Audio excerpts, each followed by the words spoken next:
The first book I actually finished was called Waldo the Worm. It was about a worm.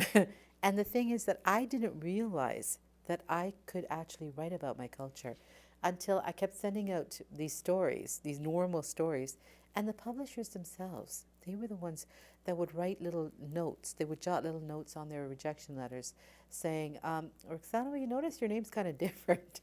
Why don't you write stories from your culture? We don't have stories like that. And it was almost like they gave me permission. The only problem is when I started to write the stories from my culture, the problem is it's a completely different way of thinking. It's a completely different cultural paradigm.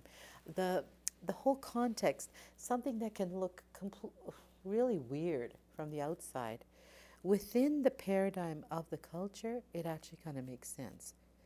You have to kind of have lived it. And I think the way kids live is that they start out not questioning. Like they just accept everything around themselves as the norm because they don't know anything else. It's not until they're like in their teens that they actually start questioning things. But even then, by that time the cultural paradigms the are so ingrained within them that even if they know certain customs don't make sense or they're misogynistic or they're crazy, it's got its own context.